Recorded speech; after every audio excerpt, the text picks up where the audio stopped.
আসসালামু আলাইকুম। বাংলাদেশের উত্তর অংশের সর্বোচ্চ চূড়া বা বিন্দু কালা পাহাড়, যেটা এখন পর্যন্ত অনেকের কাছে অচেনা। আর এই পাহাড়ে ওঠার রাস্তাটা এতটাই মনোমুগ্ধকর, যে কোনো ভ্রমণপ্রেমীকেই বারবার মুগ্ধ করবে। আর আমার মতো কিছু ভুল করলে এই পাহাড়ে এসে হতাশ হতে পারেন আপনিও। কিছু তৃপ্তি আর কিছু হতাশা নিয়েই আজকের ভিডিওটা শুরু করছি।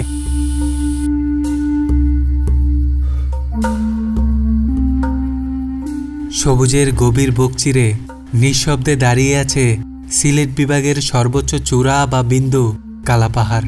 মৌলভীবাজার জেলার সীমান্ত ঘেঁষা এই পাহাড়ে পা রাখা মানে এক অন্যরকম স্বপ্নের জগতে প্রবেশ করা। এমন এক জগৎ যেখানে মানুষ কম, প্রকৃতিই সব। যাত্রা শুরুতেই চারপাশ থেকে শোনা যাবে পাখির কিচিরমিচির, বনের গহীনে নানা রকম পশু পাখির ডাক। আর এই পাহাড়ে আসলে দেখা মিলে যেতে পারে বন্য হাতির দলের। পথে পথে ছায়ায় ঘেরা গাছ, পাতার ফাঁক দিয়ে ঢুকে পড়া রোদ আর বাতাসে ভেসে বেড়ানো সেই আদিম বনের গন্ধ। জিরিপথে পানির কলকল ধ্বনি, মনে হবে যেন প্রকৃতি তার নিজ ভাষায় আমাদের সঙ্গে কথা বলছে। কালা পাহাড় শুধু একটি পাহাড় নয়, এ যেন এক জীবন্ত বন, যেখানে প্রতিটি গাছ, প্রতিটি পাখির ডাক, প্রতিটি শব্দ এক একটি কবিতা। চলুন আজ পা রাখি সেই অজানা পথে, যেখানে প্রকৃতি গান গায়, ঝিরিরা পথ দেখায়, সবুজ প্রকৃতি ডেকে কবিতা শোনায়।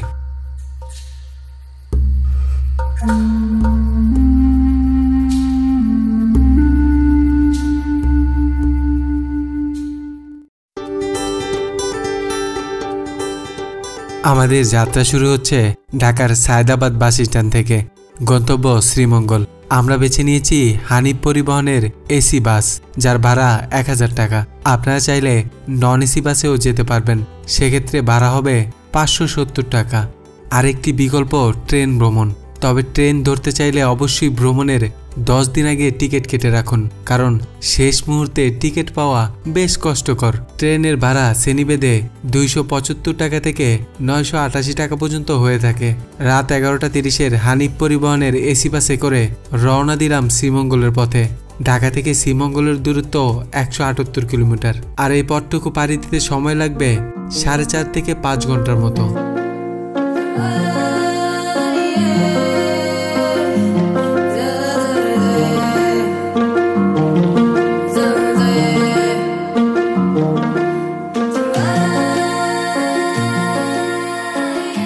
অলরেডি চলে আসছি শ্রীমঙ্গলের চৌমোহনী, আর বাসটি আমাদের এখানেই নামিয়ে দিয়েছে। এখান থেকে আমরা একটা সিএনজি ভাড়া করে নেব, যেটাতে করে চলে যাব আজগরাবাদ, মানে আজগরাবাদ চা বাগান বলে এটাকে। আর আজগরাবাদে ওইখানে একটা ছোট বাজার আছে, বাজার পর্যন্ত আমরা এই সিএনজিটা নিয়ে যেতে পারবো। তারপরে কিন্তু আমাদের মূল যেই যাত্রা আছে, পায়ে হেঁটে আর কি ট্রেকিং করে, সেই যাত্রাটা শুরু হবে।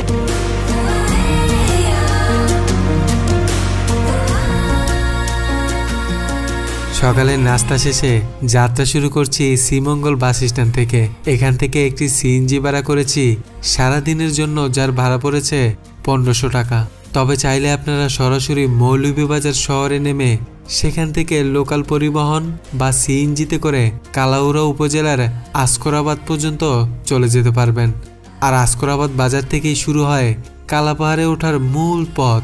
তবে কালা পাহাড়ে ওঠার আরেকটি পথ রয়েছে। ঝুরি উপজেলার ফুলতলা বাজারের পাশেই অবস্থিত রাজুকি টি স্টেট, সেখান থেকেও কালা পাহাড়ের চূড়ায় যাওয়া যায়।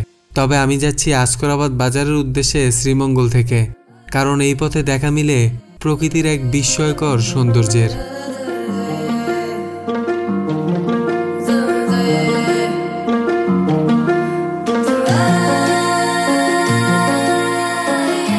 আসকরাবাদ বাজারে চলে আসছে, আর এই যে পিছনে দেখতেছেন এটাই হলো আমার সিএনজিটা। আর শ্রীমঙ্গল থেকে এই আসকরাবাদ বাজারে আসতে এবং যেতে আমার 1500 টাকা ভাড়া দিতে হবে, মানে সারাদিন কিন্তু লেগে যাবে এই ট্রেকিংটা আমার শেষ করতে। আর এখান থেকে এই আসকরাবাদ বাজার থেকে একটা গাইড নিয়ে নিতে হবে, লোকাল গাইড, যে আপনাকে গাইড করে একদম পাহাড়ের চূড়ায় নিয়ে যাবে, এই সিলেটের সর্বোচ্চ চূড়া কালা পাহাড়ের উদ্দেশ্যে। আর গাইড আপনাদের নিতে হবে, কারণ এখানে এত দুর্গম রাস্তা, আপনারা কিন্তু চিনে যেতে পারবেন না। তো সেক্ষেত্রে লোকাল একটা গাইড থাকলে আপনার জন্য সুবিধা হবে। গাইড ভাড়া করব, তারপরে চলে যাব সিলেটের সর্বোচ্চ চূড়া বা বিন্দু কালা পাহাড়ের চূড়ায়।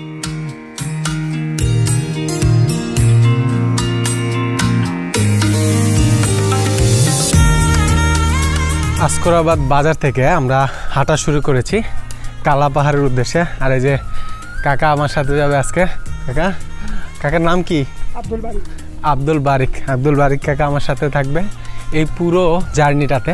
আমরা দুজনেই একদম কালা পাহাড়ের সর্বোচ্চ চূড়ায় যাব আর আপনাদের এটা সৌন্দর্যটা দেখাবো। আসকরাবাদ বাজার থেকেই বিস্কিট বা যেটাই আপনারা খেতে চান, বিস্কিট, কেক আর পানি অবশ্যই নিয়ে নেবেন, কারণ এত দুর্গম পথে আপনারা যাচ্ছেন। এই পথে গেলে আপনাদের অবশ্যই তৃষ্ণা লাগবে এই পাহাড়ের চূড়ায় উঠতে উঠতে, তো পর্যাপ্ত পানি নিয়ে নেবেন। আমরাও কিন্তু পানি নিয়ে নিয়েছি। তো আমরা একদম চূড়ার দিকে যাচ্ছি আর এই রাস্তাটা দিয়ে যাচ্ছি, এই গ্রামের মেঠো পথ ধরেই আমরা একদম পাহাড়ের চূড়ায় চলে যাব।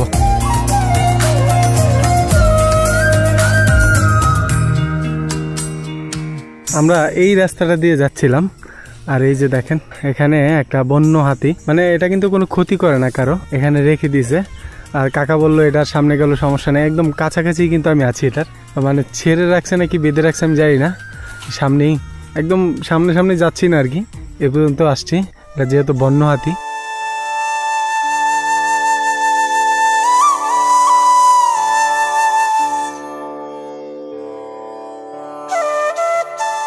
আজগরাবাদ বাজার পার হলেই দেখা মিলে সুবিশাল আজগরাবাদ চা বাগানের। এই মনোরম চা বাগানের সবুজ পথ বেয়ে হাঁটতে হাঁটতে আমরা রওনা দেই কালাপাহাড়ের উদ্দেশ্যে। চা বাগান থেকে কালাপাহাড়ের চূড়া পর্যন্ত পৌঁছাতে সময় লাগবে আরও 3 থেকে 4 ঘন্টার মতো। পথে চোখে পড়বে সবুজ প্রকৃতি, গ্রামের সহজ সরল জীবনধারা, চা শ্রমিকদের অক্লান্ত পরিশ্রম ও তাদের আন্তরিকতা। প্রতিটি পদক্ষেপে মুগ্ধতা ছড়িয়ে আছে। এই যাত্রাপথ যে কোনো প্রকৃতিপ্রেমীর হৃদয় ছুঁয়ে যাবে। আর আমরা এগিয়ে চলেছি আমাদের কাঙ্ক্ষিত গন্তব্যের দিকে।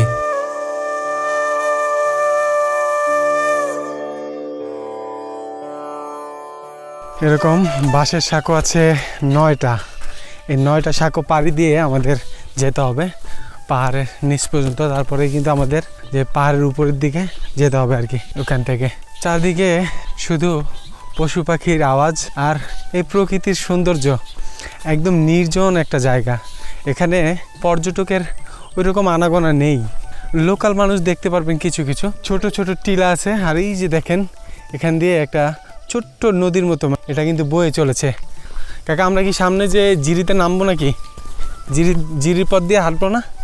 সামনে আমরা ঝিরির পথ দিয়ে হেঁটে হেঁটে কিন্তু যাব।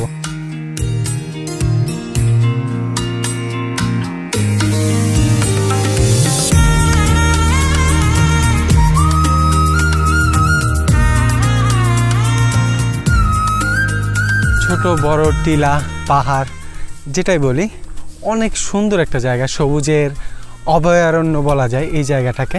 আবার অনেকে এই পুঞ্জি থেকে বা পাড়া থেকে পান আছে, পান সংগ্রহ করে বয়ে নিয়ে যাচ্ছে ঝুড়িতে করে, 2টা করে ঝুড়ি নিয়ে একজন কিন্তু সেই বাজারের দিকে যাচ্ছে। এই পানগুলো ওনারা বিক্রি করবে, পুঞ্জি থেকে নিয়ে আসছে। আর এই রাস্তাটা ধরে আমরা এগিয়ে যাচ্ছি, অসাধারণ সুন্দর গ্রামীণ রাস্তা।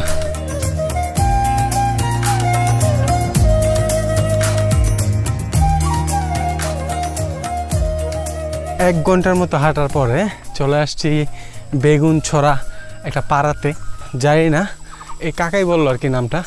তো এইরকম সিঁড়ি দিয়ে কিন্তু আপনাদের এই বেগুন ছড়া পাড়ার উপরে উঠতে হবে। আমরা এই পাড়ার উপর দিয়েই আমাদের পরবর্তী গন্তব্যে যাব।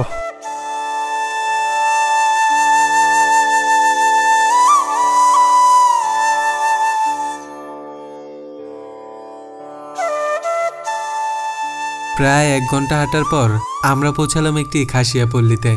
জায়গাটা এতটাই সুন্দর যে এখানে একটু সময় না কাটিয়ে চলে যাওয়াটা ঠিক হবে না। চাইলে বসে একটু বিশ্রাম নেওয়া যায়। চারপাশে সবুজ গাছপালা আর এক পাশে বিশাল কালা পাহাড়।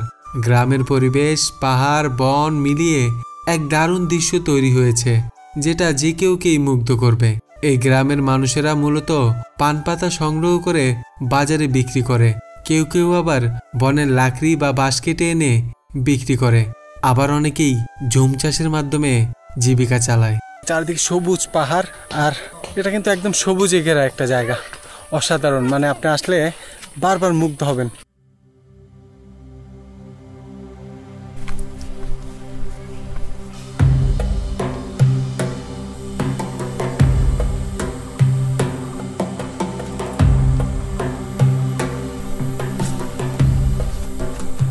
অসাধারণ একটা জায়গা, প্রকৃতির একদম গভীরে আপনারা চলে যাবেন এই কালা পাহাড়ে আসলে।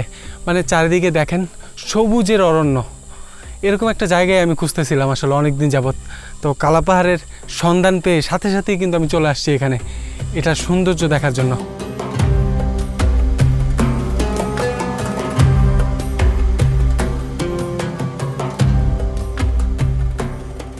খাসিয়াপল্লী থেকে একটু হাঁটলেই দেখা পাবেন একটি সুন্দর ঝিরিপথের। ঝিরির পাশে কিছু কিছু জায়গায় পাথর রয়েছে, আর এই ঝিরির অল্প পানি ধীরে ধীরে বয়ে যাচ্ছে, কিন্তু বর্ষার সময় এখানে অনেক বেশি পানি থাকে।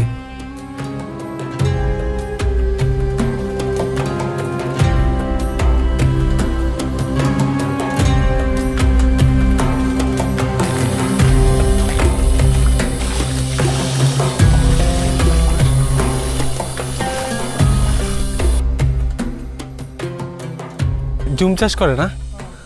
আপনি জুমি কাজ করতে যাইতেছেন, কতক্ষণ লাগবে আপনার যেতে এখান থেকে? 20 মিনিট লাগবে। আমাদের যেতে কতক্ষণ লাগবে বলতে পারবেন?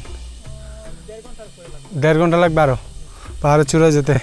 তো ভাইয়ের সাথে দেখা হয়েছিল রাস্তায়, তো ভাই এদিকে জুমে কাজ করতে যাচ্ছে, আর আমরা যাচ্ছি এই পথটা দিয়ে সোজা একদম ঝিরির পথ পাড়ি দিয়ে আসলাম অনেকখানি।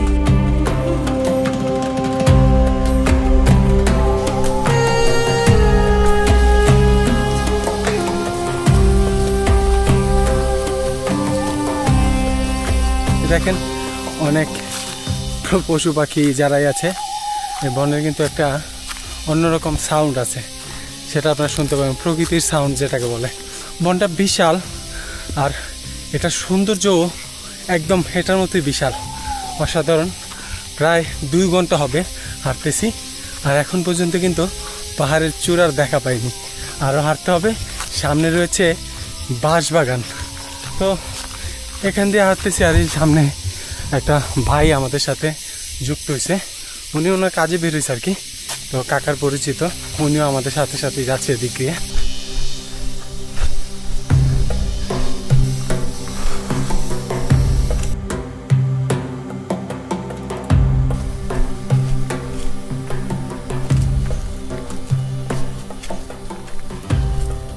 ছোট্ট একটা টিলা আছে, টিলাটাতে উঠলাম, মানে মোটামুটি অনেক কষ্ট হয়েছে।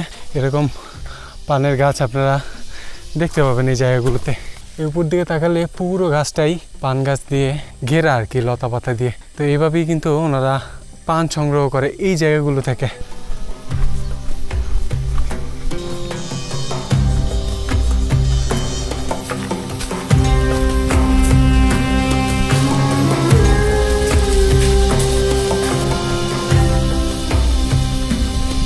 আর কতক্ষণ লাগবে ওদিকে যেতে আপনার কাজে?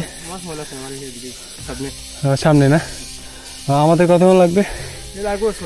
40 মিনিট। ঠিক আছে ভাই, আল্লাহ হাফেজ সোহেল ভাই। সামনে যে পাহাড়টা দেখতেছেন এটাই কালা পাহাড়। যারা অভ্যস্ত না তাদের কিন্তু অনেক কষ্ট হবে এই জায়গাতে। তারা আসলে অনেক কষ্ট করে এই পাহাড়ের চূড়ায় আপনাকে উঠতে হবে। প্রায় 2.5 থেকে 3 ঘন্টা সময় লাগে এই পাহাড়ের চূড়ায় উঠতে। আমাদের অলরেডি 2 ঘন্টা 20 মিনিটের মতন হয়ে গেছে, এখন পর্যন্ত পাহাড়ের চূড়ায় পৌঁছাতে পারিনি। আরও 40 মিনিটের মতো সময় লাগবে, মানে 3 ঘন্টার মতো সময় লাগতেছে আমাদের। তো আপনাদেরও কিন্তু এরকমই সময় লাগবে, 3 ঘন্টা হেঁটে যেতে হবে। আবার ওইখানে সৌন্দর্য দেখে আবারও 3 ঘন্টা হেঁটে এই পাহাড়ের একদম নিচে চলে যেতে হবে। এই যে এই রাস্তাটা দিয়ে আমরা হেঁটে হেঁটে যাচ্ছি, পাহাড়ে নামছি উঠছি, ঢালু পথ দিয়ে, অসাধারণ সুন্দর। এখানে খুব কম পর্যটক আসে, অনেকের কাছে এটা অপরিচিত একটা জায়গা।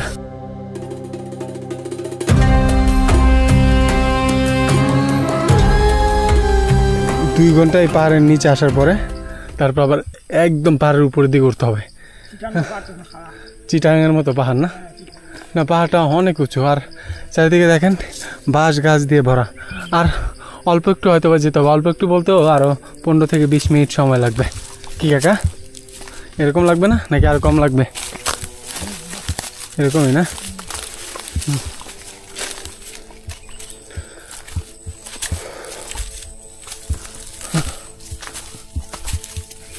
দেখেন কি গহীন জায়গা, আসলে এই জন্যই পর্যটকরা আসে না। আমি তো এতক্ষণ জানতাম না, কাকাকে কথায় কথায় জিজ্ঞেস করার পরে জানতে পারলাম যে এখন পর্যন্ত এই জায়গাগুলোতে রিস্ক আছে, এই জন্যই হয়তো বা পর্যটকের আনাগোনা কম।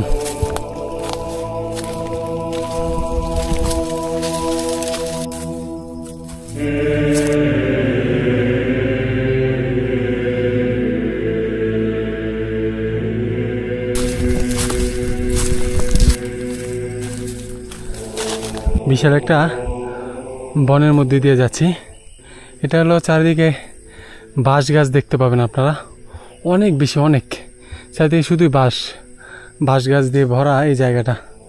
তো আমরা এদিক দিয়ে হাঁটতেছি, অনেক কষ্ট হইতেছে। এই লাস্ট স্টেজে এসে আপনাদের কিন্তু প্রচুর কষ্ট হবে। তো যারাই আসবেন চিন্তা ভাবনা করে আসবেন। আবার রয়েছে রিস্ক বলতে যে কোনো সময় যে কোনো কিছু ঘুরতে পারে, তো সেফ না আসলে জায়গাগুলো। যারা আসবেন চিন্তা ভাবনা করে আসবেন, আর যদি আসতেই হয় দলবদ্ধভাবে আসবেন, আমার মতো একা না এসে। উপরে জোকের দেখা পেয়ে গেছি, অলরেডি একটা কামড়ও দিয়ে দিছে। দেখেন তো, চেক করেন তো আর আছে নাকি। জোতার ভিতরে ঢুকলো কেমনে?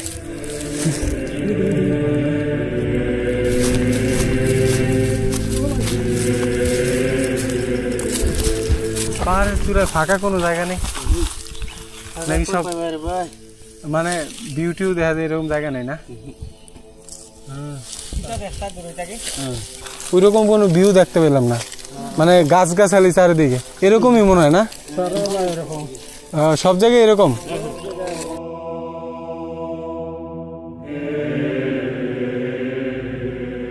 কালা পাহাড়ের উচ্চতা সমুদ্রপৃষ্ঠ থেকে প্রায় 1100 ফুট, যা বাংলাদেশের উত্তর এবং উত্তর পূর্বাঞ্চলের সবচেয়ে উঁচু পাহাড়।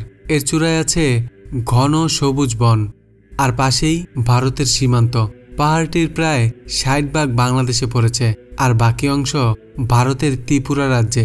আমি যে গাইড নিয়ে এসেছি তিনি আমাকে পাহাড়ের চূড়ায় ঠিকই নিয়ে এসেছে, কিন্তু ভিউ পয়েন্টটা খুঁজে পাচ্ছিল না।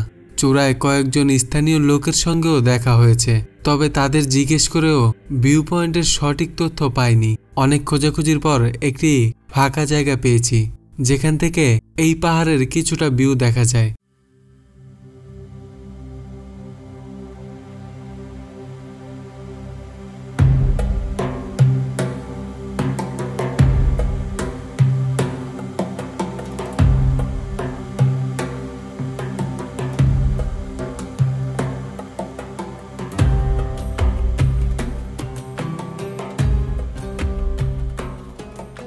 এই জায়গাতে মোবাইল নেটওয়ার্ক কিন্তু আছে, আপনারা মোবাইল নেটওয়ার্ক পাবেন এই জায়গাতে।